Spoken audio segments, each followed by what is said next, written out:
Hey, welcome back. This is Calc 2, and we're beginning Chapter 8 on basic differentiation rules. And essentially, it's everything you wanted to know about integrals, but we're afraid to ask. So let's get in here and take a look. Before we get started, I just want to kind of give a shout out to what we do in the honors class. So what we're doing right now is kind of going through some computer-aided systems for doing integrals. And if you did the extra credit, you saw the analog, what do we call it, the differential analyzer thingamajig. This is an actual computer program, so a digital kind of program called Saint, which is one of the first integration machines, which basically could do what the average Calc 1 or Calc 2 student can do at the end of their semester. And you see in the programming here, it has a bit of a substitution method. So you'll try to get you'll try to kind of simplify your integrals into one of these forms, and then the computer will do a substitution based on the form. Like the computer can read off the symbols and do comparisons and stuff like that, and then you see, these are the basic integrals that we kind of have you memorize. Maybe not all of them. Clearly, we don't really care about the integral of arc sine inverse. I don't think we really do that one. But yeah, it's computer coded, and this would serve as kind of the foundation for what you have with Mathway and what was the other one, Symbol Lab. So where does that all stuff come from? It comes from here.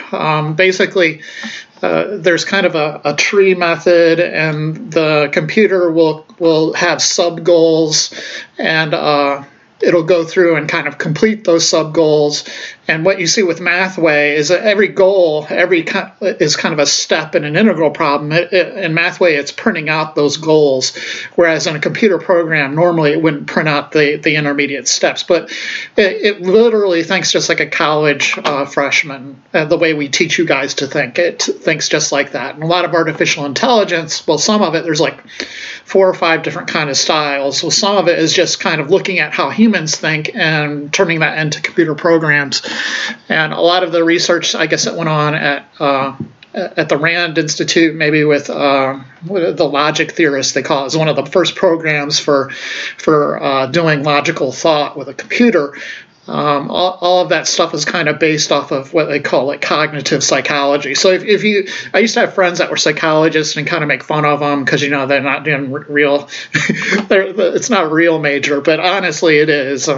It's very related to computer science. Just thinking how can we program a computer to basically think creatively, And what we do is kind of look at how humans think. It's similar to like looking at birds and kind of ultimately it's kind of like looking at a bird and trying to decide how to make an airplane, though. It's like that doesn't really work. Our planes don't exactly have flapping wings. So yeah, there's a lot of stuff in there. If you ever get a chance, take a class in artificial intelligence. I've not really had the opportunity because I'm so old. But anyways, there's that. Okay. Also, there's this guy, which you'll probably like better, which I'm not a big fan because I'm so old. But he seems kind of cool. He's probably maybe a little older than you. I don't know. He might be the same age as you. But he does all these playlists, and he's kind of like, even in the background, he'll be playing music while he's doing integrals and stuff. So I've been going through and just looking at the most challenging integrals in the universe. So.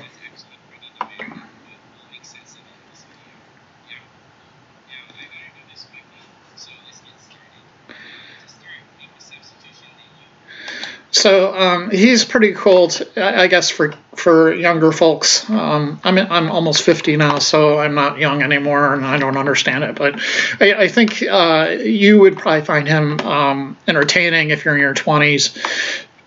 But yeah, he's out there. It's called Polar Pi, I guess is his website or something. And he has all of these playlists. Please don't watch them in place of actually watching my videos, though.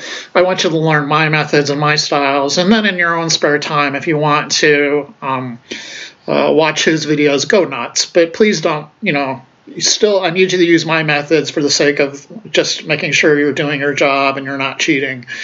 You need to watch my videos. Okay, so in your spare time, if you get a chance, you're just bored and you have no life, and the pandemic and everything, instead of watching TV or watching YouTube videos, well, these are YouTube videos. So you go ahead and watch some of these. You might like them. You may find them annoying like I do, but I'm older, so I think you might like them more than me. But like I said, don't do that in place of watching my videos. You still have to watch my videos. Okay, so that being said, let's get into then the material and the book for this section, 8.1, and we're dealing with basic integral rules. I should probably actually open the book for once. Sure. So in 8.1, they start out with a comparison of three basic integrals. So here we go. Let me get my pen to start working. That would be great. Okay. So similar integrals. Three similar integrals. And we'll set them up, and they look very similar. They're just kind of variations. Okay, so we have 4 over x squared plus 9 dx, and then what do? They kind of just tack in an x on the second one, so it's 4x all over x squared plus 9 dx. And then on the third one, they up the exponent in the numerator, so you'd have 4x squared all over x squared plus 9.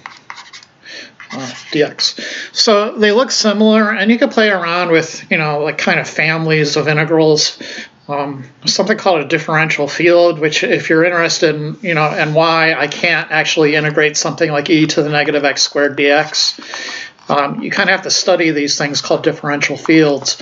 It seems really intimidating, but the idea is that if you have a set of functions like sine x and cosine x, basically, if you take any function that's created by taking maybe ratios or square roots or sums or differences of these functions, you're going to end up with something that's terms are all in terms of sine x and cosine x after you differentiate, and that's called a differential field. Yeah.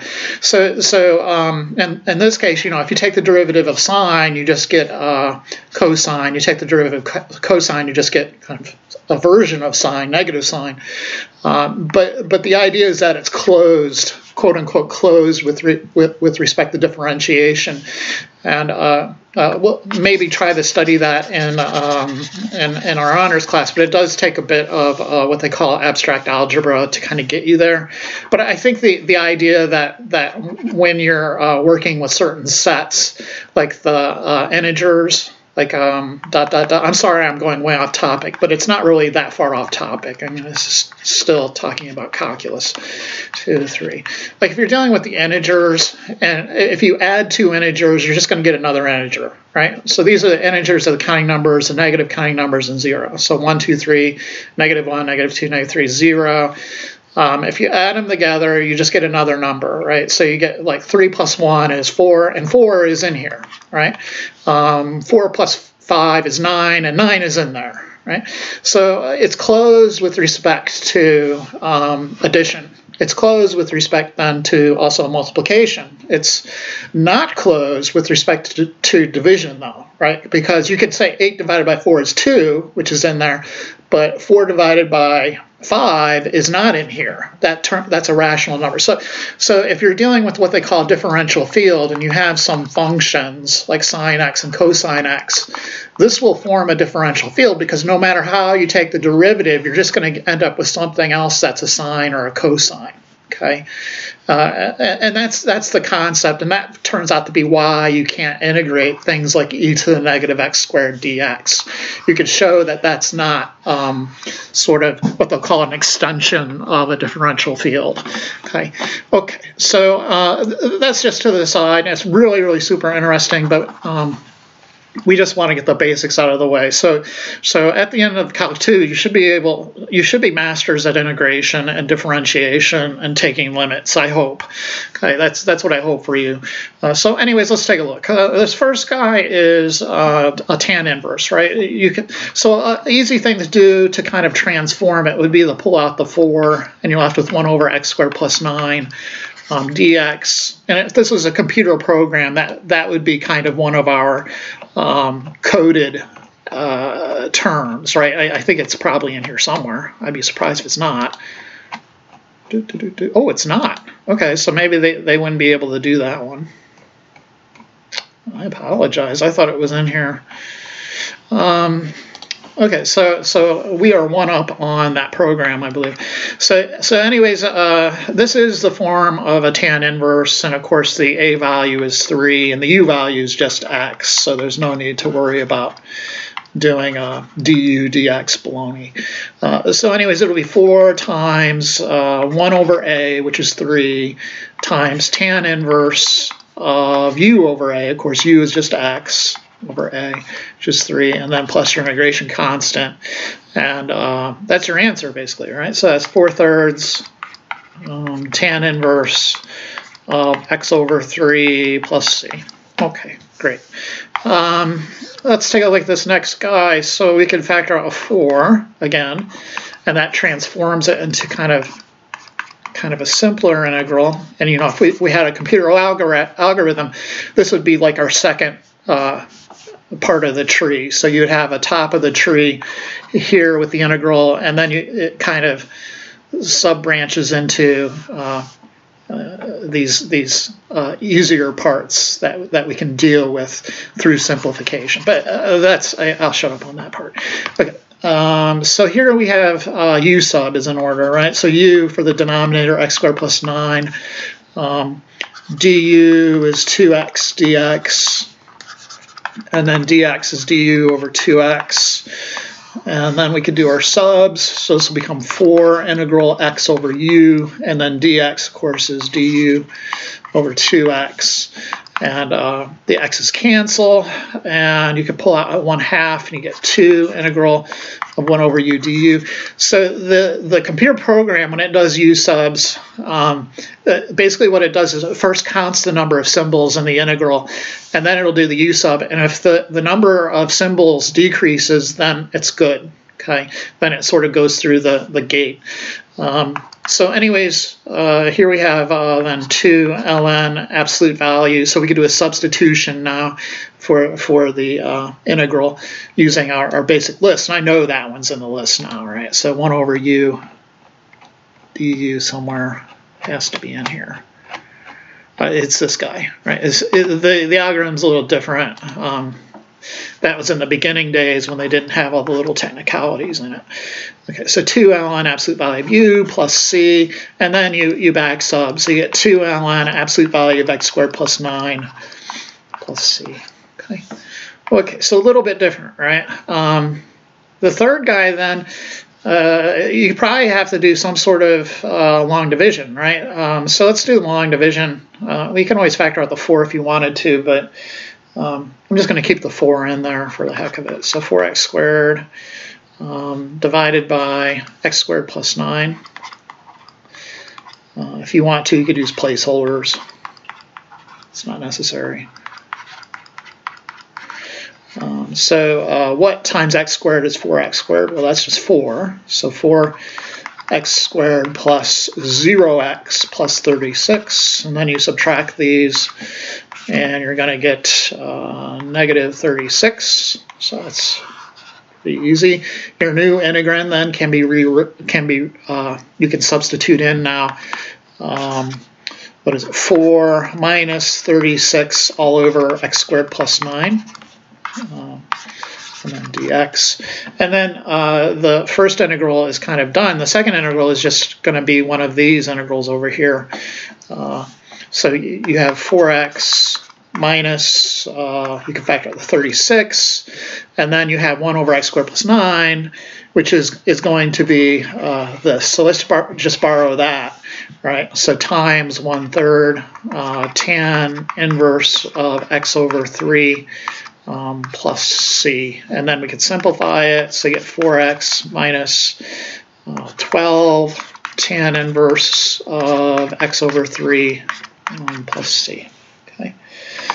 Yeah, so interesting. One thing that they do in some classes is worry about these weird iterated integrals, where you kind of look for patterns. We're not going to bother with this kind of thing, but you can look at sequences of integrals, and then you can kind of figure out what the integral is going to be, what the answer is going to be based off the sequence of integrals. And I think that's how they first kind of postulated figuring out areas underneath the hyperbolics. But I don't quote me on that. I could show you the book that I'm referring to if we weren't in a pandemic.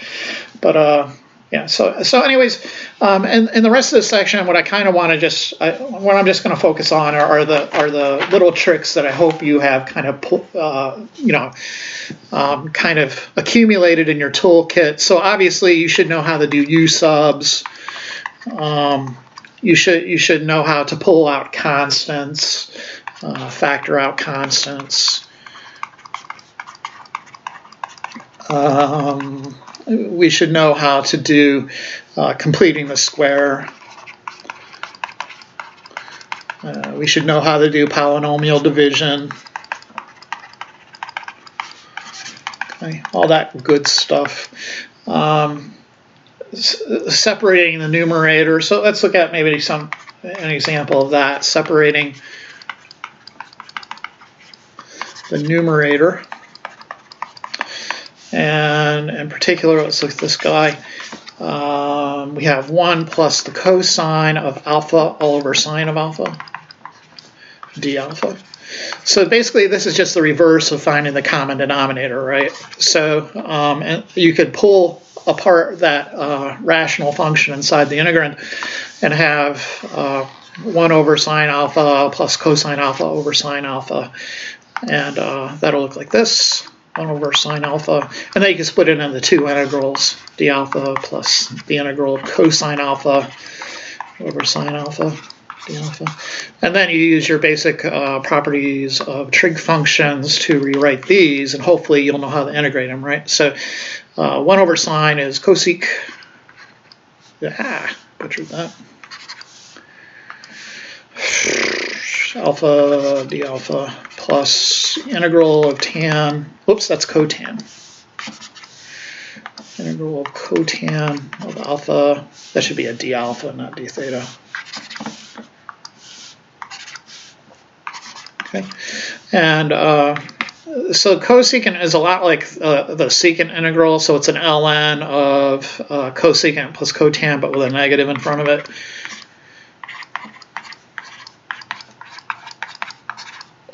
And then cotan is a lot like the integral of tangent, except you don't have to worry about the negative in the differential when you do your U subs. So you'll just end up with a plus the ln of the absolute value of sine of alpha. Both of those, you should have some tables somewhere in your book, and both of those are in the tables.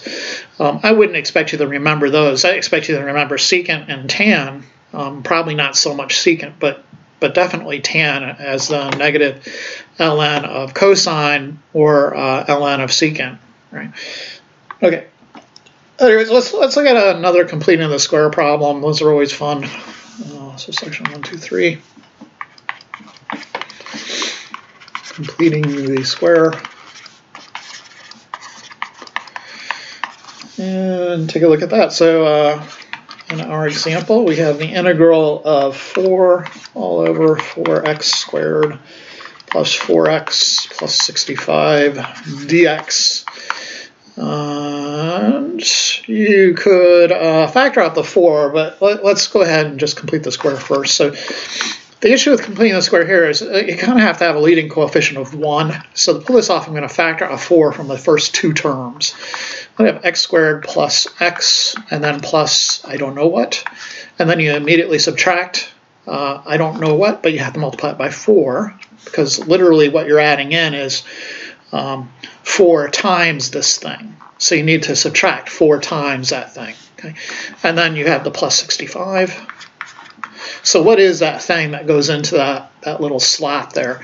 The magic formula is always going to be b all over 2 squared, where the b comes from ax squared plus bx plus c. So whatever's in front of x, and in this case it's just 1, so you have 1/2 squared. And then that'll be 1/4.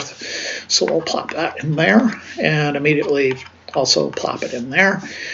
And then we can simplify a bit. So we've completed the square. Now we are simplifying. So I have 4 times x plus 1/2 squared minus 1 plus 65 dx. I lost my dx up here.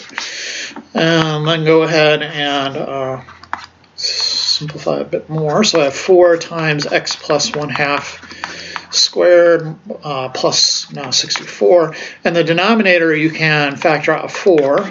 So you'd have 4 times this material. X plus 1/2 squared plus 16, right? And then the numerator I have a 4, and then it's dx. Okay. And then you can cancel these 4's out, right? So that's just 1/1 there. And you're ending up with the integral of 1 all over x plus 1/2 squared plus 16 dx. And then that's an inverse tan, right? So you note, all right, this is inverse tan where the u is x plus 1/2. Du you don't really have to keep track of because that's just going to be dx. And our a value is going to be 4. Okay.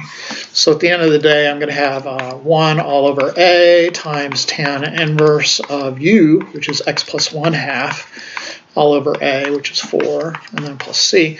And then I hate complex fractions, like 1 over 2 over 8 over 3 over 4. So no, I want to get rid of this 1/2. So I'm going to multiply top and bottom by 2, and that should do the trick. So 1/4 tan inverse of 2x plus 1 all over 8 plus c. And then that'll do it, folks. Okay.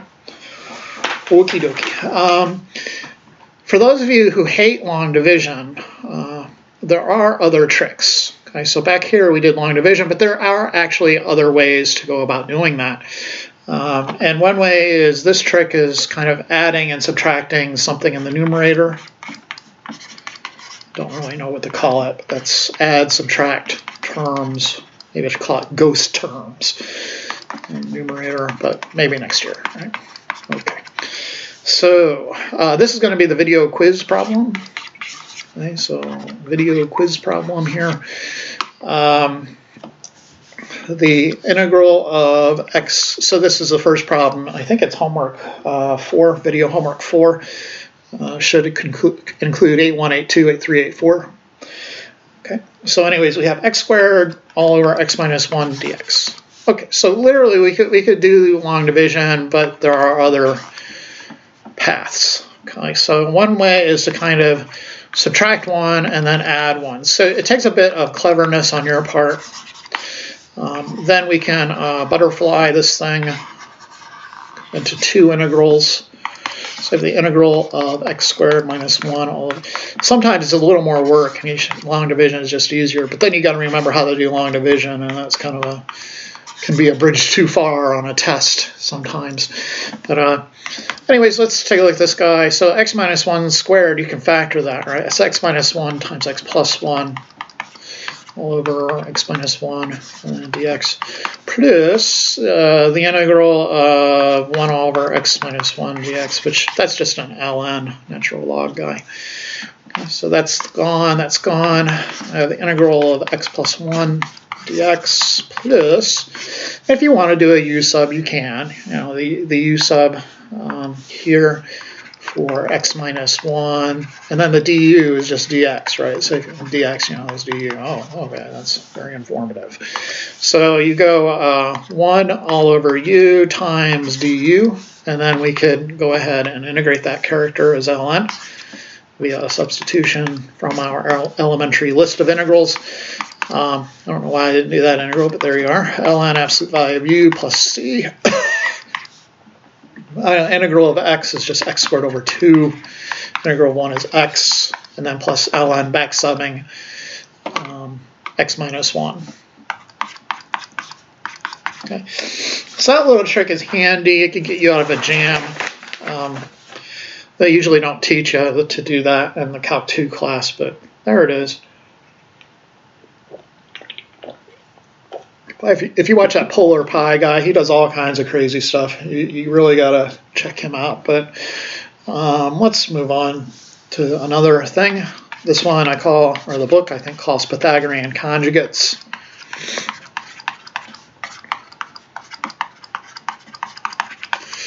Okay, so what? Well, note 1 plus cosine theta times 1 minus cosine. These two guys are conjugates of each other, and it's nice because you multiply it out. You know, you get 1 minus cosine plus cosine is 0, and then minus cosine squared. And we could take this two-termed object and transform it into a one-termer. So if you recall the Pythagorean identity, sine squared plus cosine squared is equal to 1. So sine squared is equal to 1 minus cosine squared. So you could do a substitution here, and that's just equal to sine squared theta, which can be awfully nice if you're in a jam. So let's take a look. So example, you have the integral of 1 all over 1 plus sine theta.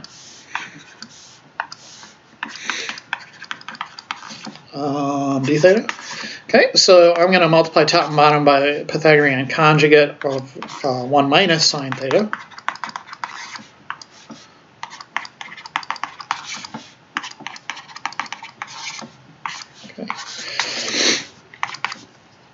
And, you know, originally there wasn't much I could do. U sub isn't going to get me anywhere. You could do some weird U subs, but it's just not going to get you anywhere because you're going to end up with like an extra cosine factor floating in your integral, and you don't want that. So anyways, let's take a look here. 1 minus sine theta in the numerator, downstairs. When you FOIL, you'll end up with 1 minus sine squared theta. D theta, and then from our work with Pythagorean conjugates, we know sine squared theta plus cosine squared theta equals 1, and then cosine squared theta equals 1 minus sine squared theta. So we can substitute in the denominator cosine squared theta. So 1 minus sine theta over cosine squared theta, d theta.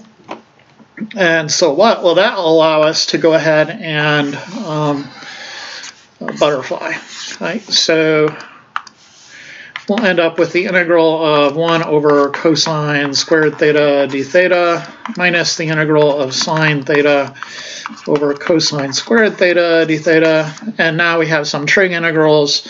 I'm going to rewrite 1 over cosine squared as secant squared theta. And that integral is just tangent, minus the integral, and I'm going to have to play with this one a bit, massage it a little bit to get the answer I want, or the form I want. I think this will work. Okay, so I have integral of secant squared theta d theta minus the integral of tan theta times secant theta. Oh yes, and those are both in our elementary tables. At least they better be. So there's the secant, the cosecant one. They have a different version of it than I do. I have negative ln of cosecant v plus cotan of v, and it should be an absolute value in there. What the heck was I even looking for? Do they even have it in here? Oh, here it is. So secant squared is tan. Do they have cosecant? Secant? Yeah, secant tan is secant. So we can substitute those in for us. So secant squared is tan theta, and then tan secant is just secant plus c. Okay, so great stuff. There's all kinds of crazy integrals out there. Let's just look at maybe a U sub. Or maybe we should go into Webassign. Well, let me do this one first, and then no, let's go in the Webassign. I don't think there's a lot of problems in Webassign, which is not good. I should have put more problems in there for you. Let's take a look.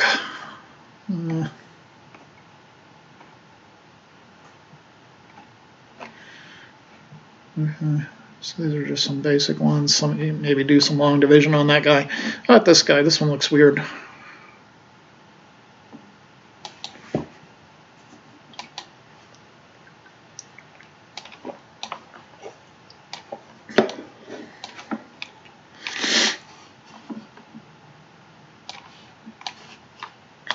Sorry.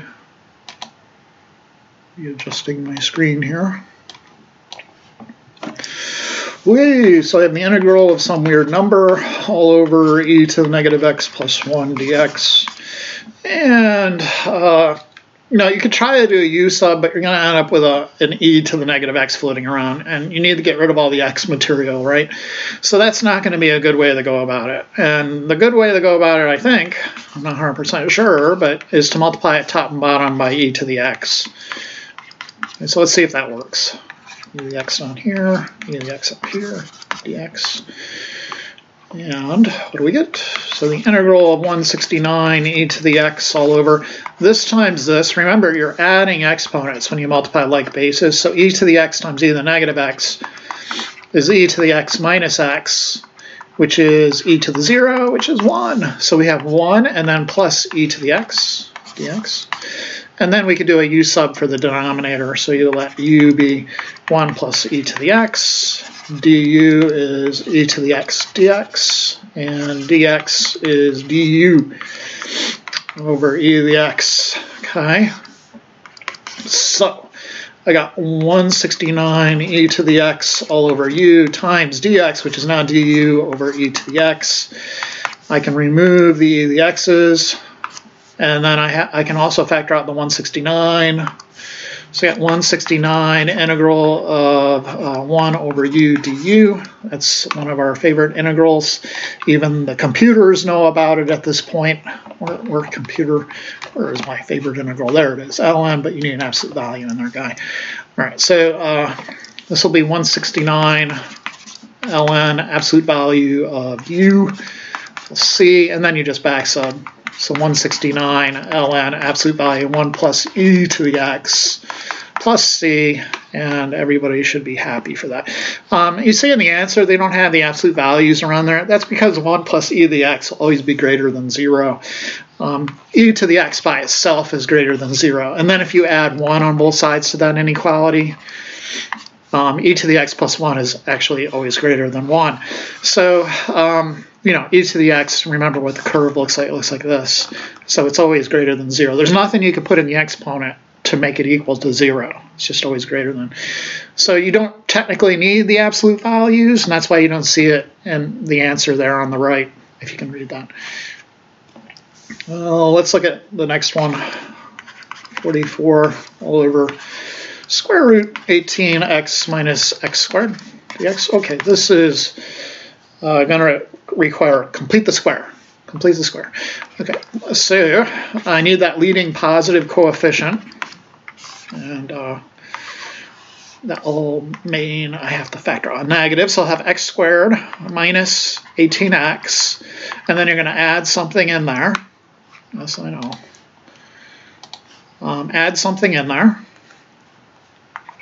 And normally you would immediately subtract it, but because of that negative out front, you're actually subtracting it in there in the first place. So instead of subtracting, you'll immediately add it. Okay, and then we have the dx. So the magic number we use is b over 2 squared, which in this case is 18. Negative 18 over 2, but you square it will be positive, so you don't need to really worry about the negative. Negative 18 over 2 is negative 9. Negative 9 squared is 81. So then we have to immediately add it in on the outside to make things work out. We have the integral of 44 all over the square root, and I'm going to use the commutative property of addition to rewrite this as 81 minus x minus 9 squared. Okay. And then it's in the sine inverse form, so your u is just x minus 9. You don't really need the du because it will just be dx. And then the a value will be 9. Okay, so this will be the integral then of 44. If you wish, you can rewrite it doing the substitutions. So this will be 9 squared minus u squared du. I lost my dx somewhere. And then you could use the formula 44 arc sine of u all over a plus c, and then rewriting it 44 arc sine of x minus 9 all over 9 plus c. Okay. And that's that guy. This guy is, we're not doing that one. This guy is, we're not doing that one.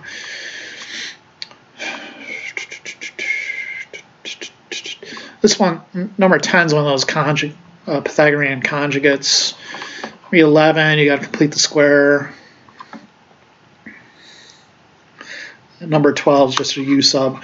So that kind of, I guess, is kind of a brief overview of everything you know about integration, but we're afraid to ask. And yeah, I guess we'll leave it there. And we'll see you in the next video. Thank you for watching as usual. Check out that Polar Pi guy. Like I said, I mean, oh my gosh, I can't believe how smart he is.